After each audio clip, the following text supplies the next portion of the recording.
Thanks for joining me here on Conversations for Yoga Teachers. I'm your host, Karen Fabian, the founder of Bare Bones Yoga. I'm a yoga teacher with over 15 years of experience, a certified personal trainer, and an entrepreneur. My mission is to help yoga teachers transform their teaching by mastering the fundamentals of anatomy. By learning anatomy in my easy step-by-step way, you'll be able to confidently share it in your cues, easily create sequences, and you'll eagerly answer student questions. And all along the way, you'll increase your impact and earning potential. On the podcast here, you will hear anatomy lessons, stories from teachers, interviews with others in the field, and a dose of personal development. Once you listen to today's episode, go ahead and visit barebonesyoga.com, my website, for free resource guides for teachers. Download any and all that are there, including one of my most popular tools, my sequence building template. And if you'd like, send me a one-line email with the answer to this question. What's your biggest frustration right now as a yoga teacher? And I'm happy to do some brainstorming with you in a free coaching session. My email address is karen@barebonesyoga.com. Thanks for taking the time to listen today. Let's get to today's episode. Hi, everybody. Welcome to Conversations for Yoga Teachers. I'm your host, Karen Fabian, and today's date is January 31st, 2022. So depending on when you're listening to this, if you listen to it today, when it posts later on, you will be experiencing the last day of the first month of 2022. And if you've listened to any of the podcasts this month, you know that every episode I've been focusing on goal setting and moving forward with your plans, all in an effort to really leverage just the natural energy that always shows up at the beginning of the year.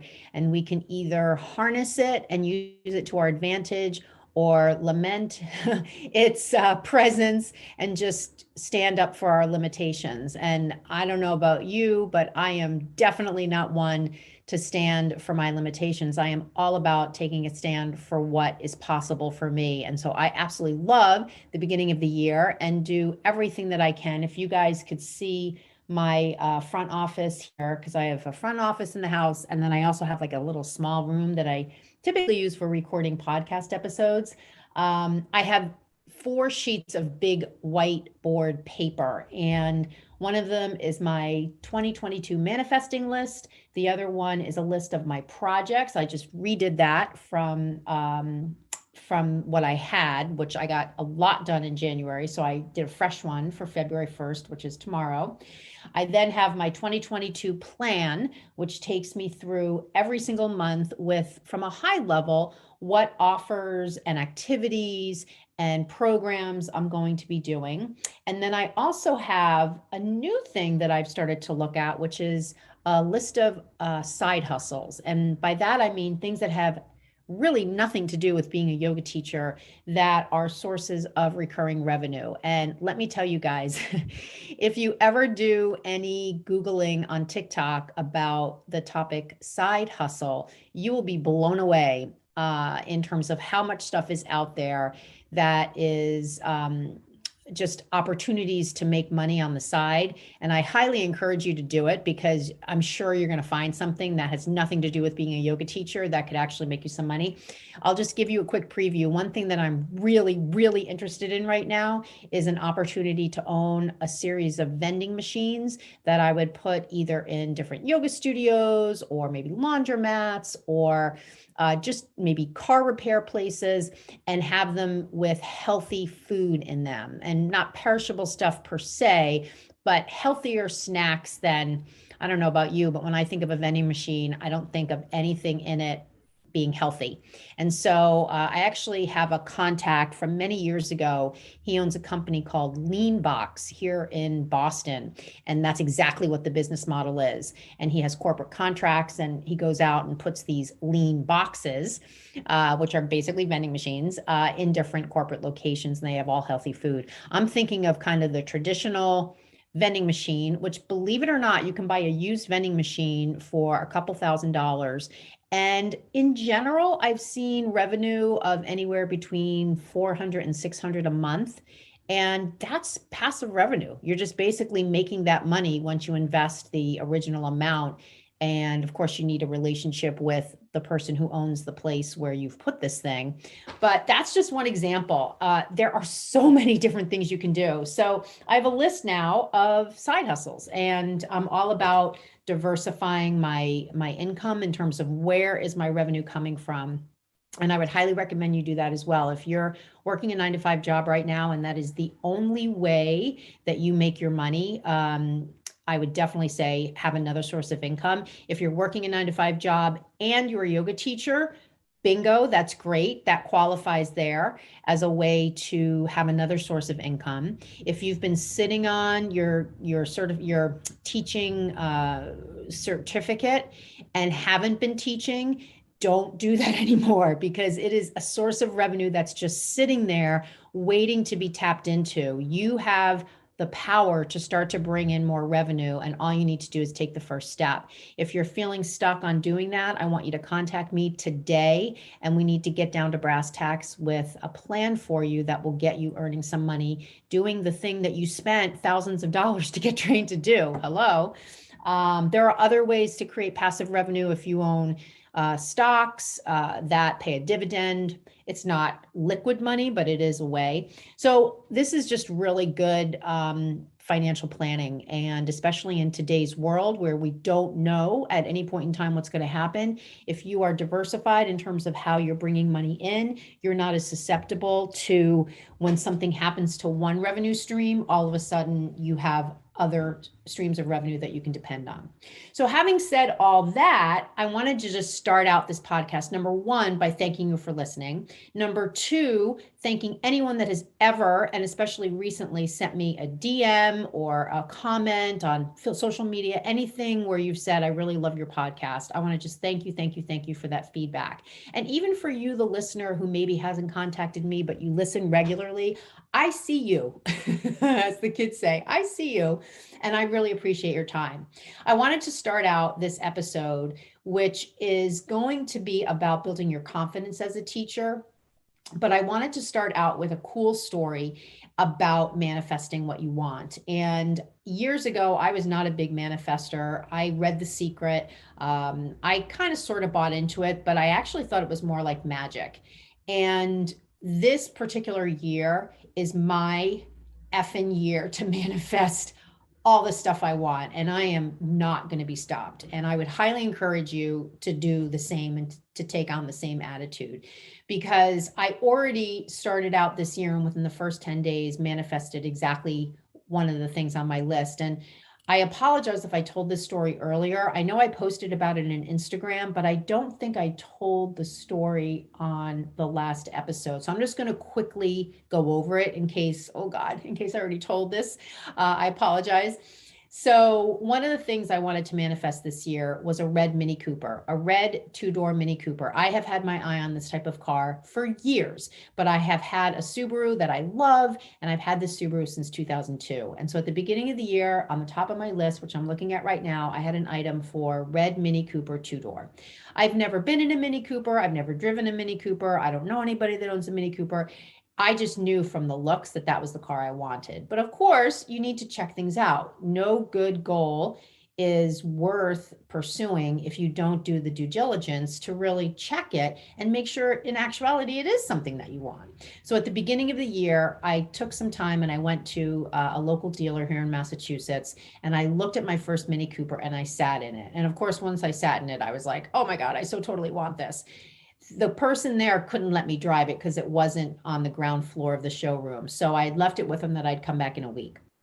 About 2 days later, I was up in the middle of the night and I was Googling for articles about Mini Coopers and their performance records. And in an article I was reading was this random link to find used Mini Coopers in your area. And long story short, in the middle of the night, I found a pre-owned Mini Cooper that was in really good shape with very low mileage. And 2 days later, I had it. And so within the first 10 days of the year, I was able to check off the car, the car that I wanted, which was pretty major.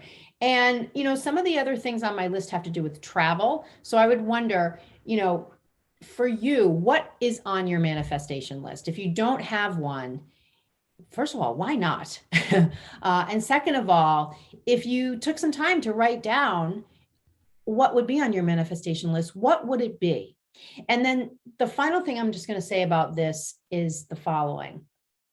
Oh gosh, and you know what? I really do think I did talk about this because I remember I mentioned Manifestation Babe. Well, be that as it may, let me just reiterate that when you start to write down your items for manifesting what you want, the next thing you're going to do is you're going to get down to brass tacks and figure out what the action steps are. And so this is really where it becomes less magic and more just good old project planning.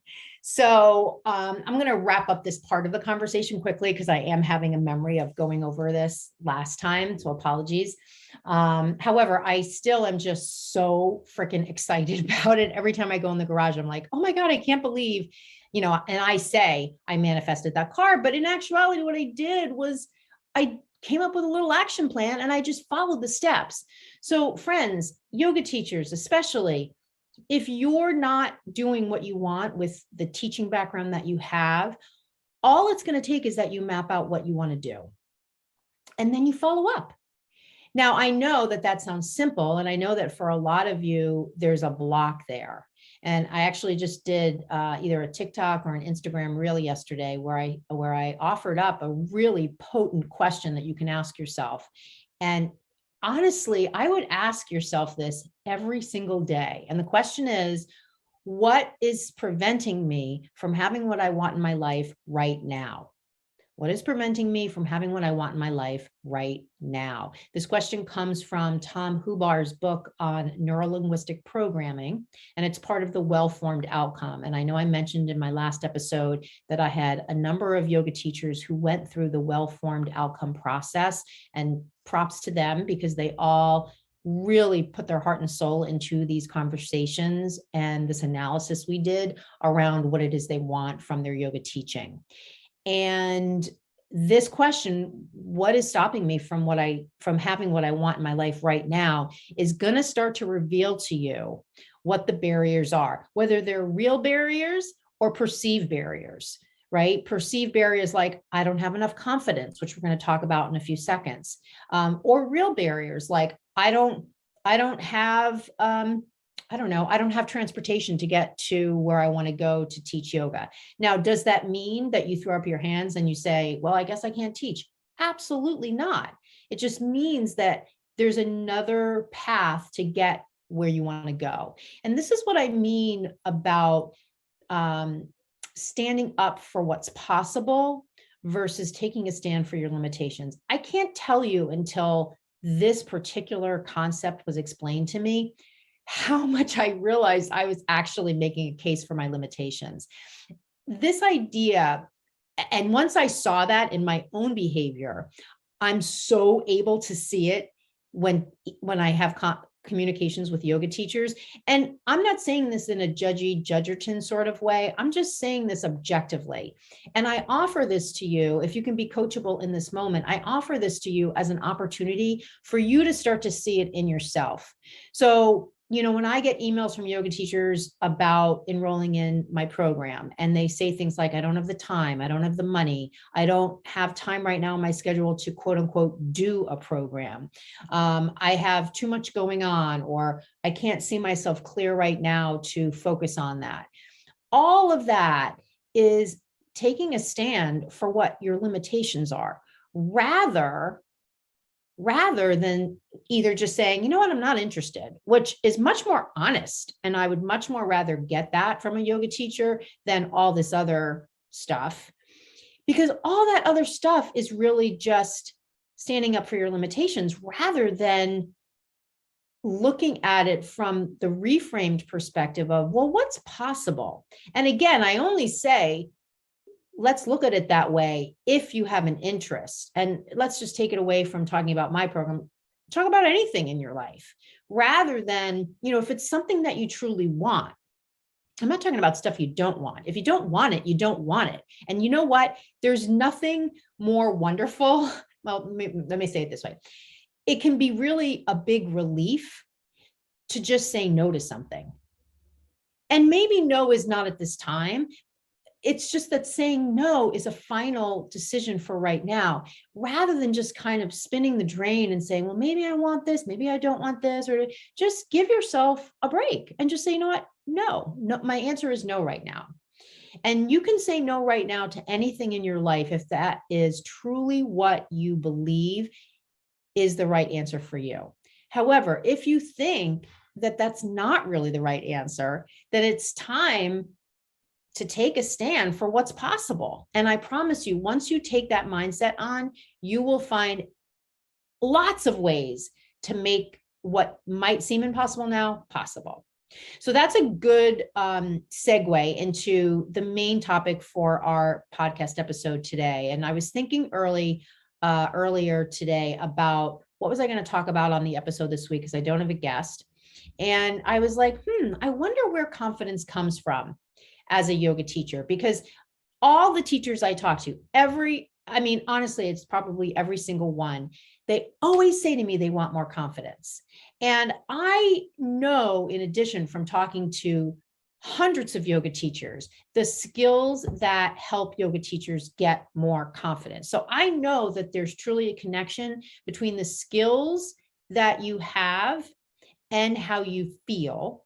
And if I track back from skills, I land at knowledge. So I see a super clear path from gaining knowledge to building skills based on that knowledge to growing more confident. And so that's oftentimes where our conversations go when I have conversations with teachers. And I love seeing the light bulb go off over their head, like, oh yeah, that lack of knowledge is leading to a lack of skills, is leading to a lack of confidence. Like, I totally get that, Karen. So that's kind of one kind of roadmap I want to lay out for you. And so as I started to think more about confidence and where it comes from, I wrote down a number of things that I want to just run by you. And I encourage you to DM me on Instagram once you listen to this and let me know, where does your confidence come from as a teacher? Or if you find yourself lacking confidence as a teacher, where do you think it would come from? If you close your eyes and imagine yourself as the most confident teacher, what would you have in that way of being that you don't have now? So DM me your answers and I'll share them in a future episode, because, this is just me talking because, hey, it's my podcast. However, I would love to share other perspectives. So do it. Send me a DM. All right. So here we go. Confidence comes from. Number one thing I wrote, although these aren't necessarily ranked in order of importance, the first thing I wrote was owning your niche. Talking about your niche, identifying your niche is a huge thing in the digital marketing space. And it has to do with really defining who your target customer is. And a lot of times people are afraid to do this. And I'm talking about just in general, anybody that sells anything online, not just selling a product that has to do with yoga teaching, which is what I do. But anybody that's selling anything online, it's so important and very much ingrained in you when you learn about different ways to get your product out there, to identify who's it for. And rather than saying it's for, in my case, all yoga teachers, I'm talking specifically to yoga teachers who are interested in mastering anatomy so that they can build more skills in the areas of cueing and sequencing and answering student questions about the body and the practice. And so and over the past couple of months, I've thought about niching down further to just having my program be targeted to new yoga teachers, because so many teachers graduate from a teacher training and within 90 days, they realize, holy shit, I really didn't retain any of that anatomy. I really need to figure it out. And then they're on their choose your own adventure process, which never works. If you're doing that, it's probably not working, right? So I thought about that. However, there are so many teachers out there who are more experienced and they never filled in those anatomy learning gaps. So I haven't niched down that much. However, I'm talking about niching down as it relates to me offering you and offering teachers my program. Let's think about niching down here from the perspective of what you offer as a teacher it meaning in your classes. So if you're feeling like you're just and I don't mean this in a derogatory way, if you feel like your classes are general yoga classes, however, you really have an interest in niching down to offering your yoga to a particular type of student, population of student, or niching down in terms of the type of yoga you offer, that's what I'm primarily talking about for purposes of this conversation. Because a lot of times that is related to what resonates with us. So when we niche down and really own that, I am not teaching for the general public. I am teaching people over the age of 55 who have memory issues and functional movement issues, and I want to help them build more enjoyment into their life through accessing a healthier body and all that comes with it, having more mobility, having more independence. Like that is a super defined niche. And when you really own what your niche is without being afraid of, oh my God, I'm going to miss out on all these other people I could be teaching, that's where confidence comes from. Because number one, you're doing exactly what you want and what you feel you were called to do. And number two, you don't give a crap about the people that you're not teaching because you don't want to teach those people.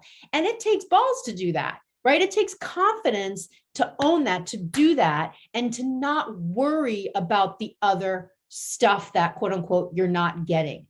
You know, all of that mindset is the scarcity mindset. And that's another thing that I chucked several years ago. And it was hard because I was like, oh my God, you know, what if I'm doing anatomy and focus on anatomy and, you know, so-and-so's doing it and so-and-so's doing it. And we have the same people we're quote unquote going after for our programs that we're selling. I don't even worry about that anymore. You know, the world is huge. There's millions of people in it. And I'm not worried about that.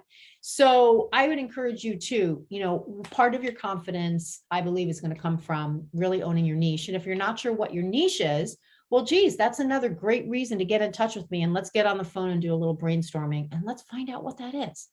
So that's the first thing. The second thing is letting go of concern about other people's opinions.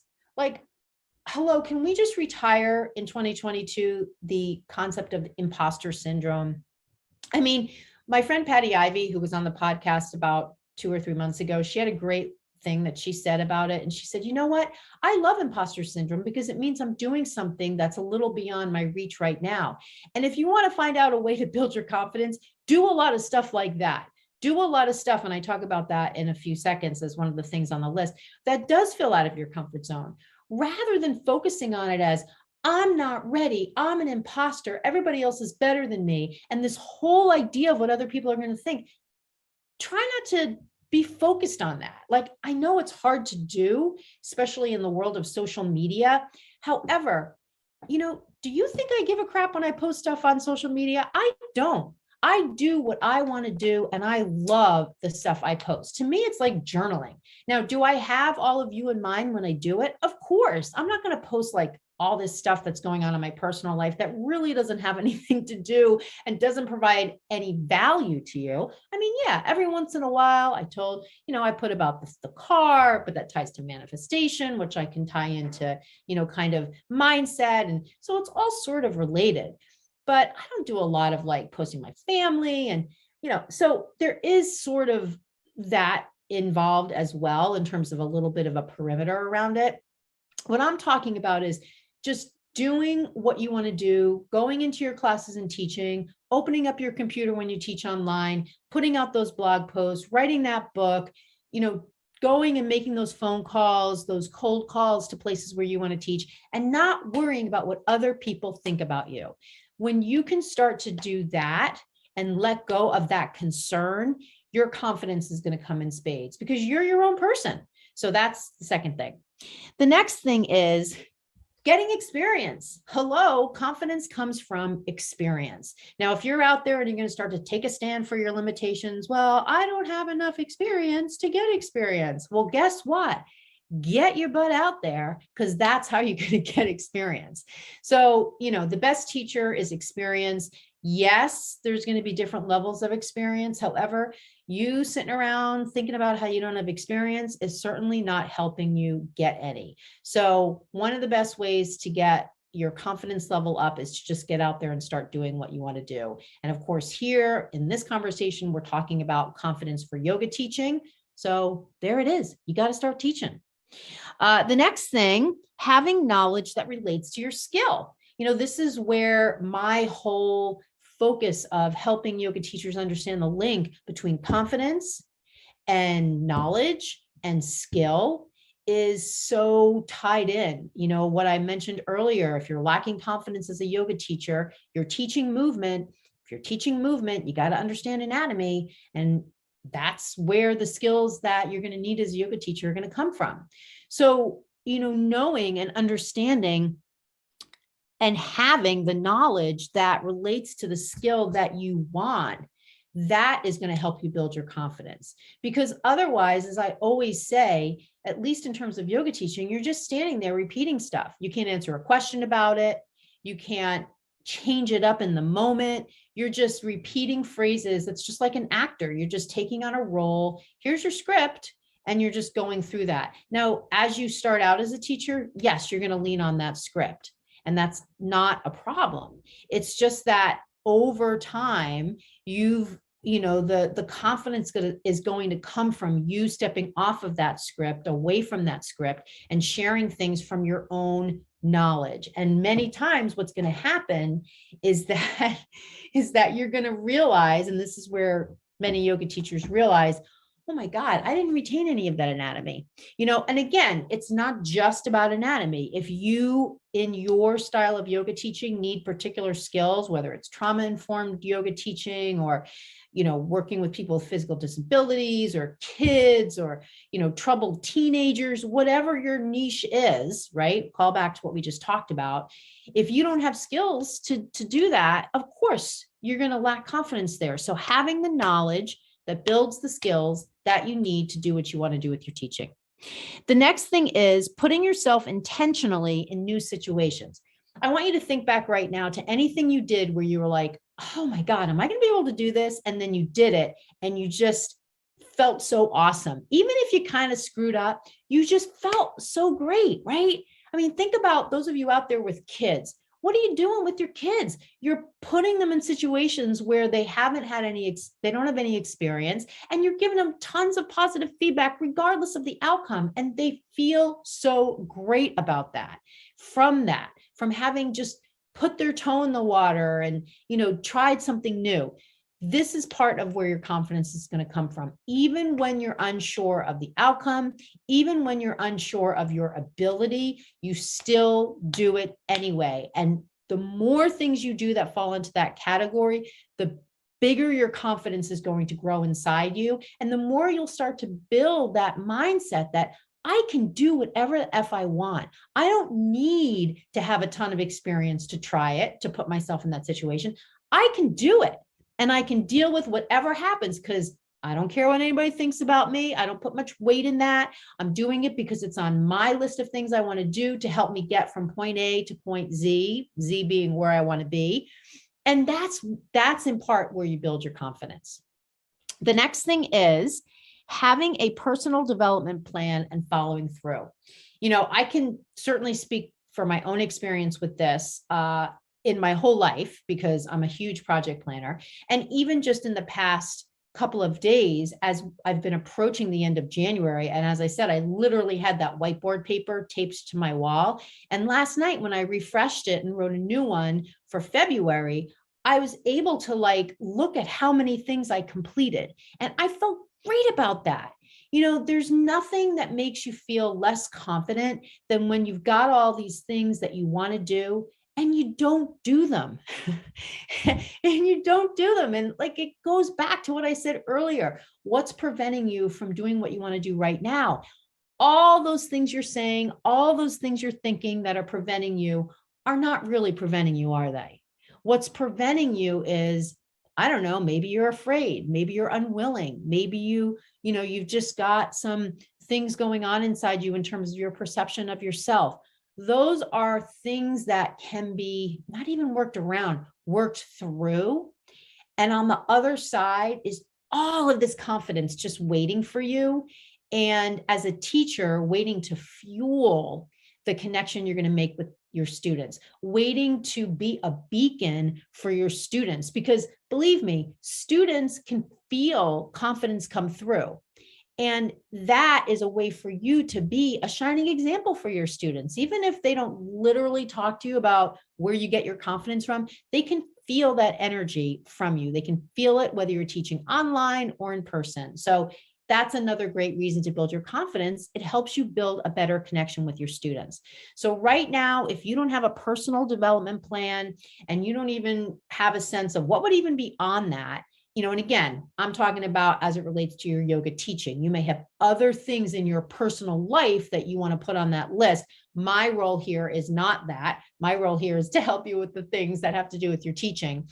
If you don't have a plan like that and you want to create a plan like that for your teaching, that is another reason to get in touch with me. And I would love to do some brainstorming with you. And, side note here, throughout this episode, this is now the third time I've put out an offer to get you on the phone with me. So can help you with some of the development of this stuff. I'm not charging you for that. So I don't want you to hear that offer and be like, oh, she's going to charge, or I don't have the money. And again, standing up for your limitations.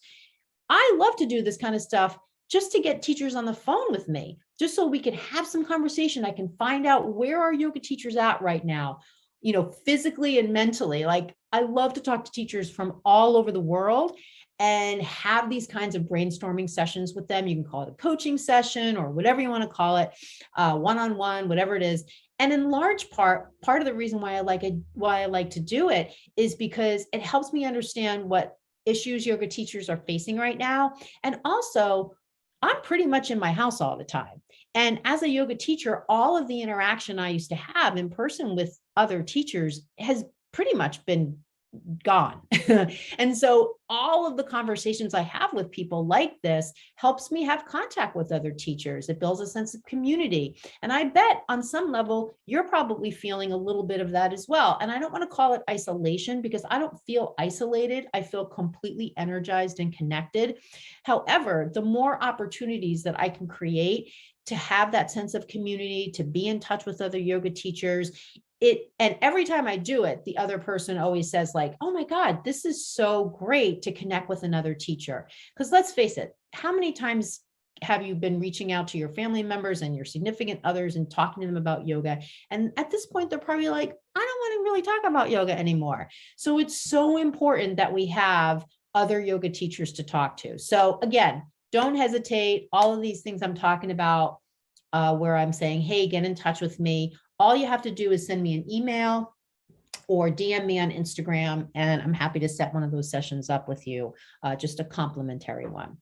So let's just go over, as we wrap up here, the list. Confidence comes from owning your niche, letting go of concern about others' opinions, getting experience in teaching, having knowledge that relates to your skill, putting yourself intentionally in new situations, and having a personal development plan for your teaching and following through.